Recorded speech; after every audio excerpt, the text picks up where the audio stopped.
folic acid versus methylfolate. Oh, yes, please. And so, folic acid is synthetic. It's what is added to most prenatal vitamins. It's not a bad thing. I mean, we have reduced the incidence of spina bifida, which is a severe neural tube defect, when we started adding folic acid to prenatals. But folic acid is a synthetic product. It does not exist in nature. The active form of folate, we get folate from food, and then in a series of steps, we turn it into active folate called methylfolate. Most really good quality prenatals do not contain folic acid, and I do not recommend any folic acid containing prenatals to my clients, only those with methylated active folate. Welcome to Demystifying PANS and PANDAS, the podcast where we uncover the mysteries, breakthroughs, and hope behind these life-altering conditions. I'm Dr. Nancy O'Hara, a board-certified pediatrician, educator, and advocate with over 3 decades of experience helping children and families navigate the challenges of neurodevelopmental and neuropsychiatric conditions, especially PANS and PANDAS.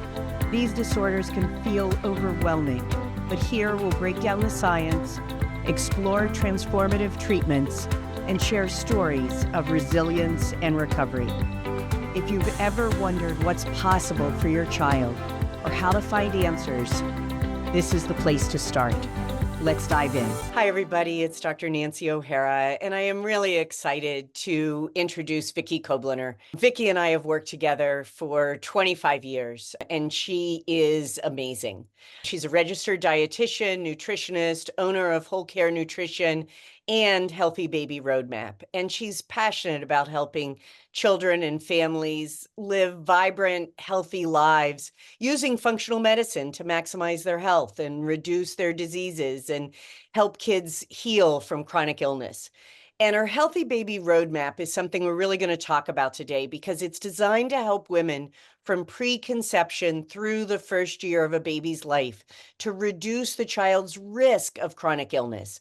All that should have, could have, would have that we've talked about in this podcast. You know, if you have a sister, a niece, a child of your own that is thinking about getting pregnant, I highly recommend reaching out to Vicki and getting on her program, which is so vital to all of these kids. She works with infants through adulthood with chronic illness, autoimmune diseases, digestive disorders, eczema, allergies, tick-borne diseases, ADHD, PANS, PANDAS, autism spectrum, the gamut. And she provides fertility and prenatal nutrition counseling with a real focus on reducing the risk of these chronic illnesses in children.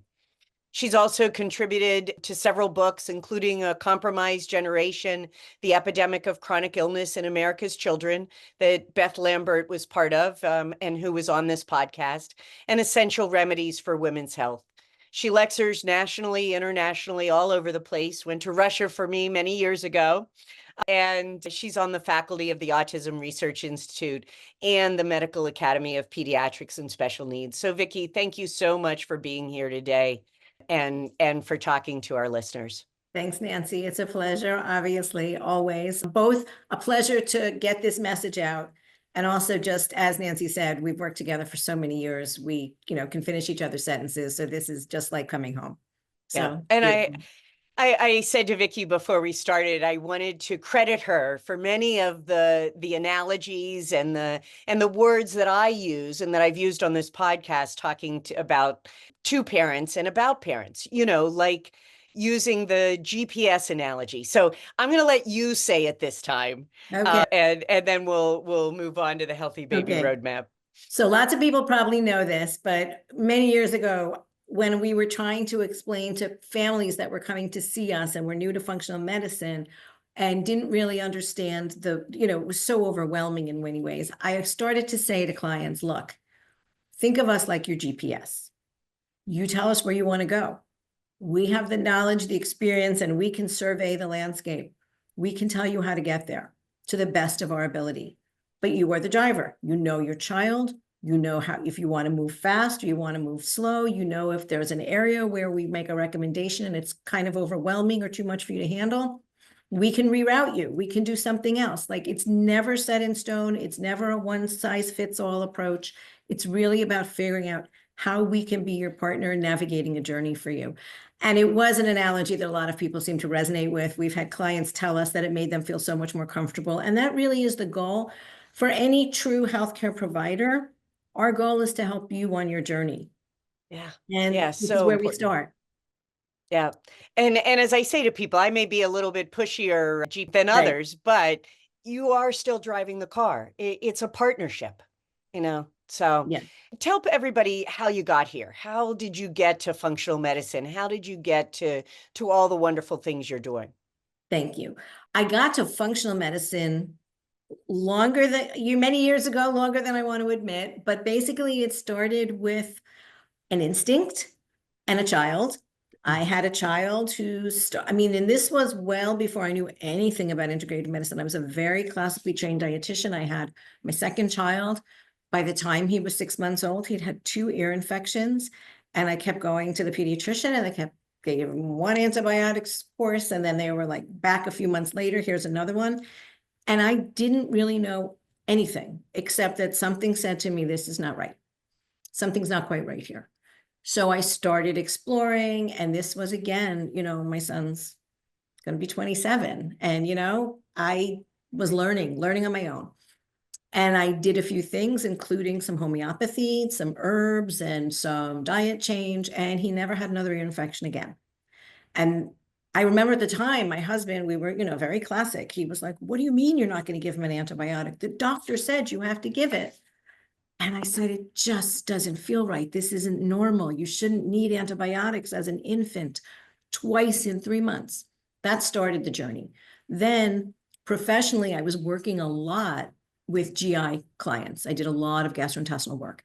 And at that point, again, 25 years ago, celiac disease was considered a very rare disorder, and gluten intolerance was hardly known. And I was working with a gastroenterologist who just happened to be somebody who believed that celiac disease was much more prevalent than we expected. And he did a lot of testing, and he was finding a lot of people with celiac. And I was the dietitian that was doing all the gluten-free diets. And in my studies, in my research, I came upon an article that was about gluten and casein-free diets for autism. Again, we're talking 25 years ago. And I said, this is fascinating. So I started looking into it. And I found, the internet was not what it is today. It was very hard to find information, but I found some. And I was like, this. And then coincidentally, this was so serendipitous. I discovered this. And then literally about a month later, I had some parenting magazine. And on the cover of the magazine was a headline that said, this mom cured her child with a gluten and casein-free diet. I think it was I forget which parenting magazine it was. And I was stunned. And I thought, wow, this is what I just learned about. Yeah. How can I find out more? And I remembered that my children had a pediatrician who had always been my favorite pediatrician. And she had left the practice that we were going to because she was going off on her own to study and work with children on the spectrum. And I said, I'm going to call this pediatrician because I trusted her. And that was Nancy. That was you, Nancy, and you know it. Yeah. And Nancy said to me, really? You want to work with this?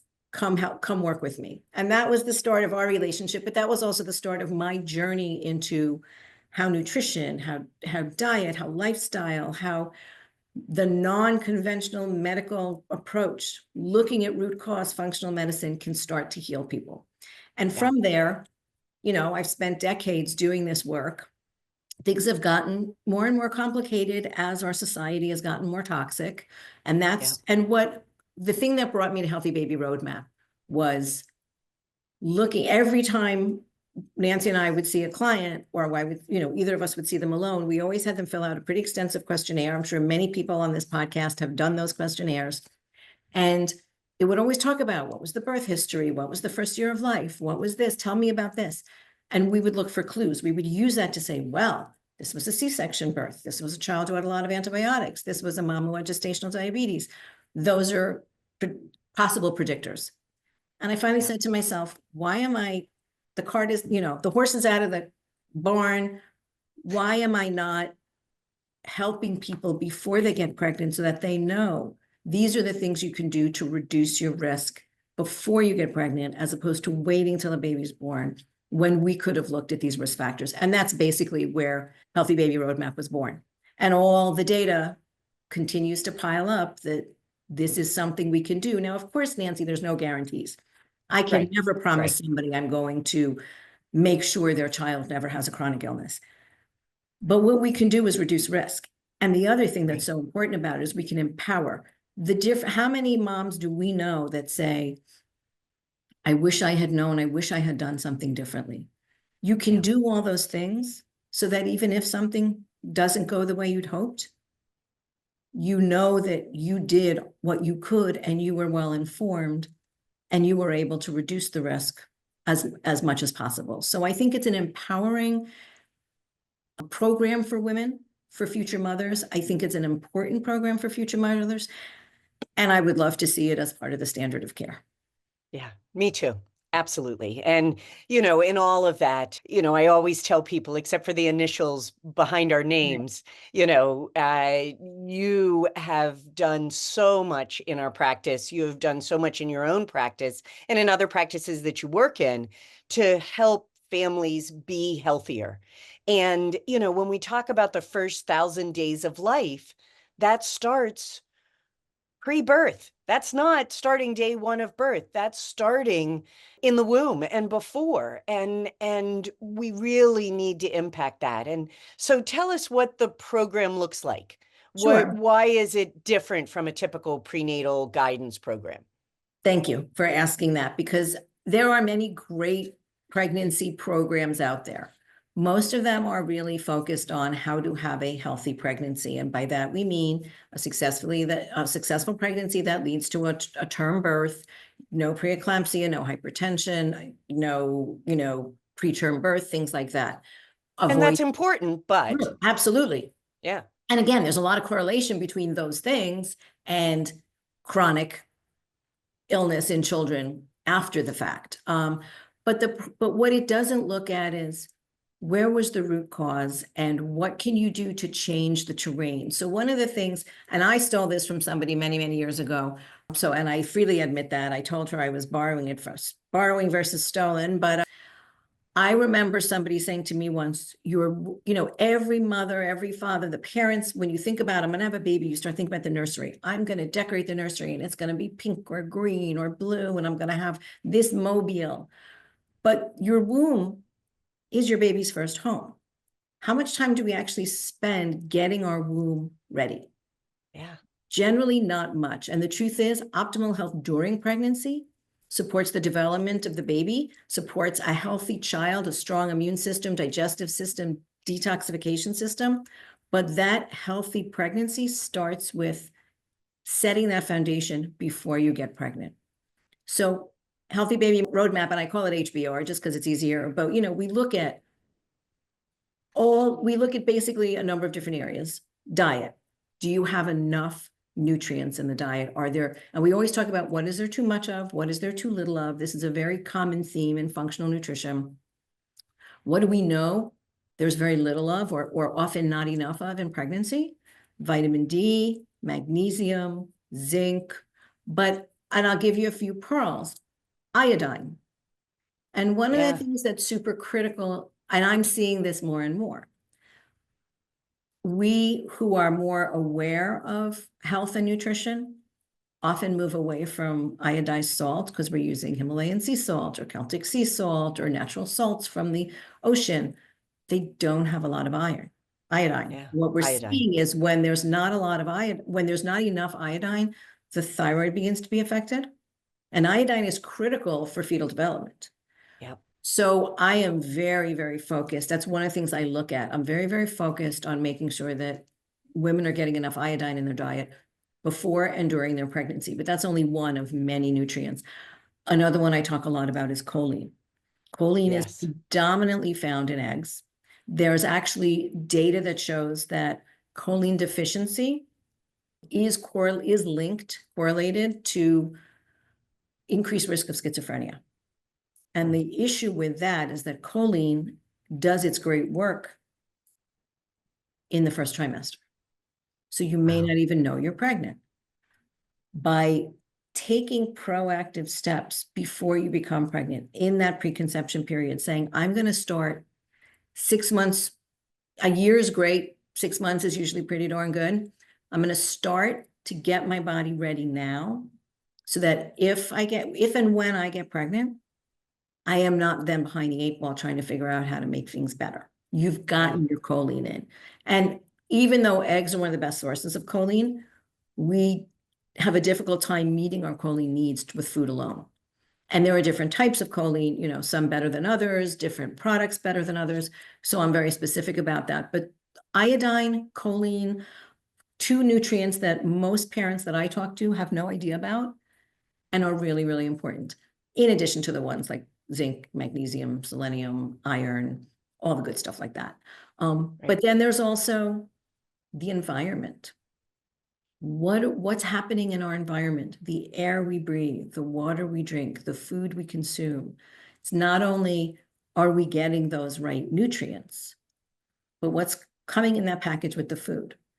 Are there lots of plasticizers in the packaging that we use? And the data on the role of environmental toxins, things like parabens, phthalates, PFOAs, all of these different letters and acronyms and words we hear that are hard to pronounce, have clearly documented effects on fetal development, on hormone health, on obesity in children, and many, many other impacts on gut health. So looking at, you know, things like organic versus non-organic food, all of those play a role. So I do a pretty deep dive in a first visit of let's walk through where are the sources of toxins in your day, and what can we do to ameliorate some of those. And I want to be clear, people can walk away from this and feel crushing mountain of obligation and like, oh my God, there's just so much stuff here. I'll never be able to do it all. I always tell clients, we break it down. This is why we start 6 months early. We do a little bit at a time. You may not do everything. Nobody's perfect. I'm not perfect. You're not perfect. But if you do 20% of the things if we look at the list and say, well, here's 40 things, let's pick 3. You're that much better for having picked those 3. And then we talk about it here all the time about just taking a step, you know, whatever that may be. And the other thing I want to mention as you're talking, you know, those who have been listening or watching the podcast may have seen one with Dr. Alyssa's song. And what she's saying about, you know, we need to nourish the gut, give the good things, is the same thing Vicki's saying as far as during pregnancy, you know, the choline, the good nutrients, and then also what do we need to take away? What do we need to remove? You know, the toxicants, the plasticizers, all of those sort of things. It's the same thing we're talking about in our children that you're talking about starting even before that, while that child is living in their first home. I mean, I think that's so important, thinking about that womb as the first home. Absolutely. And to Alyssa's point, the gut is so important, and we know this, you know, the data is incontrovertible on how important good gut health is. So I want to look at mom's gut health again before she's pregnant, because one of the things that comes into play, I didn't choose the easiest area to concentrate on, because once somebody's pregnant, your toolkit of interventions is very, very limited. There, you know, from a prescriptive standpoint, there's so many things that are just recommended that I don't necessarily know are really ideal. But when it comes to things like herbs, supplements, you're really very prescribed in what you can do. So for example, many of the common herbs we use for gut health, berberine, oregano, oil of oregano in these therapeutic doses are contraindicated in pregnancy. So what we can do, it is better to know and address before you get pregnant than wait till you're pregnant to try to ameliorate a problem that may have existed previous, which is another reason why I like to get about, you know, grab somebody around 6 months. There are things you can do always. I mean, I have clients who call me when they're in their 8th month of pregnancy. There's still things we can do, you know, but in that perfect world. The other thing, very critical and a cornerstone of this, is what kind of birth control was mom using? So any woman who's been on oral contraceptives is going to have been affected by them in a variety of ways. And it is important to get off the oral contraceptives, use a different form of birth control for a while to let your hormones reestablish themselves in a consistent way and help me to identify if we actually have irregular menses or not. But the other thing is oral contraceptives deplete B vitamins. And B vitamins are absolutely critical. And you'll hear this over and over. I'm sure many of your listeners know this. They're critical for neurologic development. They're critical for mood. And when you start a pregnancy depleted in B vitamins, you're starting at a deficit. So getting off those oral contraceptives will help us. Number one, what I also find this a lot. I get this a lot. People who I was put on birth control pills for my acne or for my mood or for this or for that. Again, what that means is that somebody didn't care enough to look at why were your hormones dysregulated. All they did was basically superimpose hormones on top of it, but haven't looked at the root cause of why the hormones were imbalanced. And then often when a woman wants to get pregnant, she comes off the birth control expecting she's going to have a regular period. And it takes months to even years to realize that her hormones were always dysregulated. And now we have to do that re-regulation work. So it's important for women to realize that it may not be as simple as coming off contraception, oral contraception, but hormonal. But you want to, number one, replete the nutrients, and you also want to really reestablish a good period. Right. Right. And what you're really talking about is one of the things our mentor always talked about, sort of the name it, blame it, tame it. You know, you have acne, 100%. so let's, tame it with a birth control pill, but really what's the root cause? What was underneath that? It's not that there was anything wrong in doing that, but it may tell us more about problems you may have getting pregnant or things that you're dealing with that may affect your unborn child. Right. 100%. Yeah. So we talked about iodine, we talked about choline, you talked about the nourishing plus the removal. Are there 3 or 4 or 1 or 2 other things that you advise women to know about or do before or during? There's way more than 3 or 4, but if we I have know, but I don't want to give it all away. Right, We have I to know. get them to do the whole roadmap with you, but maybe Exactly. just a few more. But, so for example, and I don't, get into specifics about different brands and things like that on these podcasts, but for sure, I have so many clients, I'll say to them, are you filtering your water? Water is the craziest thing. We put so much garbage in our water. Our water has, the regular water supply has fluoride, it has chlorine, and we think of those things as good things, but they were actually not meant to be ingested the way they are. They serve a certain purpose in a certain way, but not really the way they're being used now. And then our water supply is filled with medication. People flush their medication down the toilet. It goes into the public water supply. It's filled with microbes. It's filled with chemicals and plasticizers and pesticides. So so when I say to somebody, do you filter your water? And they'll say, absolutely, my fridge filter. The fridge filter is filtering this much of what we want. There are many not horribly expensive filters. Yeah. But we want to know which ones are the good ones and which ones are the not so good ones. We want ones that will filter out the live organisms, the chemicals, the pesticides, the medications, the minerals, not all minerals, some minerals. Right. And the other thing is, this is a little pearl, but I do have clients who will tell me, oh, I got a reverse osmosis system, my whole house, it's fantastic. But they're actually not, no one told them they have to remineralize their water. Oh, that's a big one. Yes. So they're not getting, they're lacking in minerals because nobody ever told them that when you do reverse osmosis, it's not a bad system, but you have to remineralize your water. Right. So water's huge. The other thing I like to talk to families a lot about is eggs, one of my favorite foods, unless there's a major problem with it. But again, we've got this mentality that somehow eggs are bad. Eggs are a fertility food. Eggs are the symbol of fertility, and they are rich in choline, and they're rich in vitamin A and some vitamin D, and they have all these other nutrients that are really critical for pregnancy. So I'm a big fan of eating eggs as long as there's no, frank allergy to it. The other thing that women are very confused about is fish. Some women try to avoid fish during pregnancy, but we really want to eat fish. Fish is another really healthy pregnancy food, but you have to know which ones. The fatty fish, the ones that are low in mercury, and so I give lists of those. And there are some pretty, National Resource Defense Council and the Monterey Bay Aquarium have fabulous lists on where to find your healthiest fish. But I find a lot of moms are just frightened of fish. Yeah. And it's really important to talk about the fact that really, for a healthy pregnancy, you want to have fish a couple of times a week, and which kinds.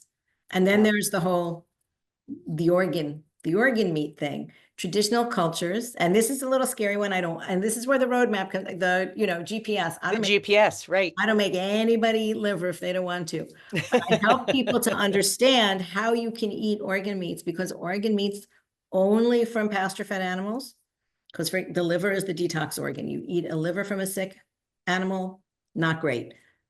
Liver from a pasture-fed animal is actually so rich in fetal supporting nutrients. Yeah. Liver, fish roe, things like that have been used as fertility foods in most cultures for millennia. So even things like that, we talk about how to get a little bit of that in, how to support your natural fertility, your natural robustness so the baby can grow. And then lots of lifestyle, sleep, stress, all of that matters. And even, these are a few pearls, but it's not just about getting pregnant, but then when we go through the 9 months of pregnancy, this is one of my favorite examples. 2 things that are very important for me: glucose tolerance testing. Now, the standard of care for glucose tolerance testing is glucola, which contains brominated vegetable oil, which was just banned. So we have something we've been giving to pregnant women for years that actually is considered toxic. And we give it in it. And I actually had a client, this was very upsetting to me. I had a client about 6 months ago, and I give a whole explanation of what are your alternatives. Here's a list, bring it to your doctor, tell them you don't want to take glucola, you want to take something else that can support your glucose tolerance test. And the doctor basically said, glucola or nothing. I will not allow you to do anything else, which again, from an evidence-based perspective, doesn't really make a lot of sense. There's actually even a product that's designed to replace glucola that is organic that you can use. But even things like banana and juice and jelly beans, like organic jelly beans, like as long as you get your proper sugar load, you should be able to do the test fine without having to take glucola.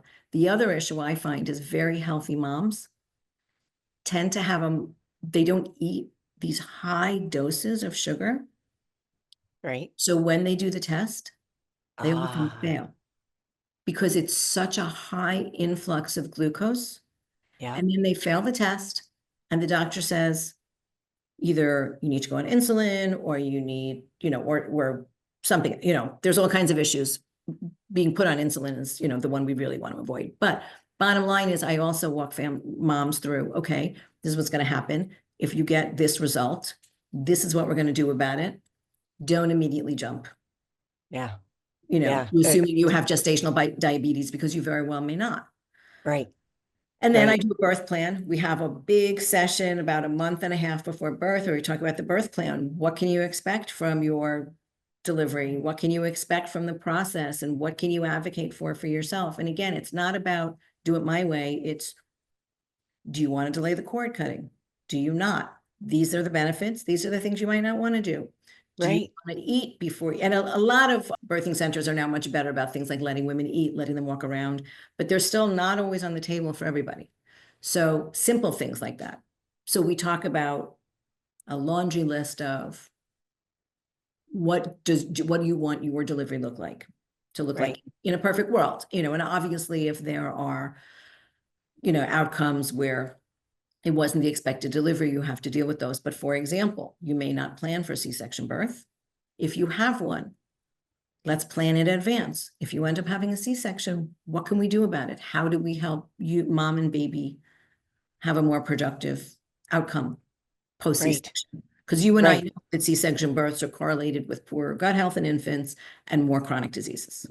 Right, including diabetes, autism, so many. And one of the things, maybe just, I mean, there's so many things I want to unpack out of what you said, but just going on that birth and the C-section, you know, one of the things that Yehuda Schoenfeld and others that you and I have talked about is that perineal picnic. Can you talk about that just a little bit for Yeah, families, what that means? sure. So when babies are born, and again, I roll my eyes a little bit at certain things that are considered very traditional, but don't always make logical sense. But when babies are born, they come through the birth canal. When our moms are filled with bacteria, our vaginas, our anuses, our gut filled with bacteria. Baby comes through the birth canal. Baby actually has a pristine gut, but as they come through the birth canal, they get bacteria all over themselves and they actually swallow some. That is the beginning of their own microbiome. You know this. So they start their microbiome by coming through the birth canal. If you're born via C-section, no birth canal, no vaginal microbiome, gut microbiome. What you're actually exposed to is the hospital microbiome and the skin microbiome. And we see that babies that are born via C-section have a different microbiome than kids that are born vaginally, and more prone to atopy, allergy, eczema, developmental delay, etc. So what perineal picnic, also called vaginal seeding, what I recommend for women, and I tell them this very clearly, the standard is you ask your physician if they will allow it. A lot of them are constrained by hospital policy, but bottom line, a gauze pad. And again, for a lot of women, this sounds so overwhelming, and I walk you through everything, and you do what you want to do. You don't have to do it if you don't want, but you take a gauze pad, you insert it in the vagina, and then when the baby's born, you wipe it all over them. You want to basically reseed them. And it's a simple thing to do, and it can be very effective. But knowing in advance, these are the things I would like to do to not have a C-section, but if I have one, I'm going to feel better because I did X, Y, or Z. Just being prepared. Empowering women, preparing women, and dads. Dads do play a role here. And that's the other thing about the Healthy Baby Roadmap is also dads being involved. If you're going through infertility, looking at dad's zinc levels, for example, right? Yeah.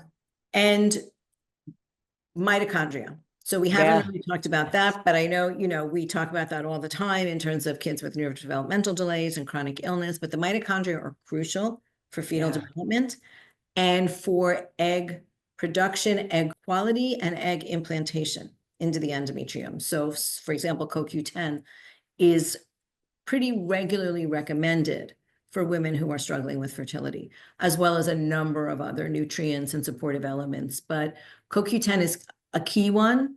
And for dads and moms, getting more energy into that sperm, getting more energy into the egg can make for a more robust, fetus. So absolutely. There's so much we can do before we have to go straight to assisted reproduction. There's so much we can do before babies are born to help. Basically, it's just let's move the needle to this side instead of this side. There's no guarantees, there's no 100%, and parents aren't expected to be 100%, but you can move that needle. And so much of what you're talking about, although, it is great for women that are becoming pregnant and being pregnant, it's also great for people who are not in that space to hear these things. I mean, choline is great for the brain in general. So eggs, as long as you're not allergic or sensitive to them, are great for our kids with PANS PANDAS. Liver, there's studies that show that liver decreases tics. And I found great ways to use it, wrapping it in bacon and all of those sort of things. But so much of this is pertinent to people who already have children that may be going through PANS, PANDAS, or other chronic illnesses. Right. And the one thing we didn't talk about, I know we're wrapping up a bit, but the one thing we didn't talk about, which is so obvious and so big, folic acid versus methylfolate. Oh, yes, please. And so, folic acid is synthetic. It's what is added to most prenatal vitamins. It's not a bad thing. I mean, we have reduced the incidence of spina bifida, which is a severe neural tube defect, when we started adding folic acid to prenatals. But folic acid is a synthetic product. It does not exist in nature. The active form of folate we get folate from food, and then in a series of steps, we turn it into active folate called methylfolate. Most really good quality prenatals do not contain folic acid, and I do not recommend any folic acid containing prenatals to my clients, only those with methylated active folate. Yeah. And there are studies that show that pregnant women who take prenatal vitamins with folic acid have an increase in something called UMF, which is unmethylated folic acid, in their bloodstream, which can send some wrong messages to the body, kind of saying, well, we already have enough folate, so you really don't need more. You don't really need to use this. Whereas the active folate is better utilized. So, Right. and we know, again, methylfolate is correlated. It's necessary for making neurotransmitters. It's necessary for detoxification.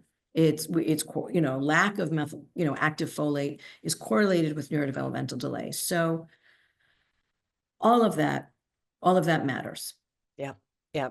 And one other, you mentioned about fish, but one of the things we get from some of our good fatty fishes, the ones that are safe, are essential fatty acids. What Yes. about that in pregnancy and for our kids? 100%. So we know in pregnancy, the recommendation is about 300 milligrams of DHA. DHA is one type of essential fatty acid. The two most commonly known are EPA and DHA. But EPA is actually the more anti-inflammatory. DHA is really important for cognitive development. So you want to get that DHA in early and in good quantities. But a lot of people they focus too much on the DHA and they don't add enough of the EPA. So getting it from fatty fish is fantastic, but I often add some additional good quality fish oil, and fish oil can be contaminated with mercury and PCBs. So you really want to know your source, but yes, anti-inflammatory, brain supportive, pregnancy supportive. So yeah, fish oil is critical.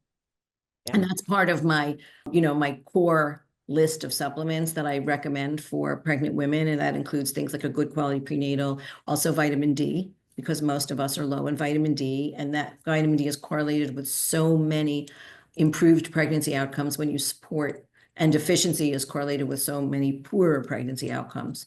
But vitamin D, good prenatal with methylfolate, omega-3s, choline, possibly a probiotic, really depends. Number of different things. And really, again, depending on what a particular woman's history is, that's when we will add some other things. Right. And plus, as you said, the good diet, that's full of many of these things, and removing the things that may be endotoxic or otherwise toxic to the system. Absolutely. So key. So key. Yeah, absolutely. So, Vicki, you are a wealth of information, not just for moms going on this healthy baby roadmap, but for all of our children. And you've given me so much good advice over the years. I want to thank you for that, really, from the bottom of my heart. But if a mom or a dad or a grandma or anybody wants to reach you, how do they find you these days? The best way to find me, and Mutual Admiration Society over here, obviously, enough said.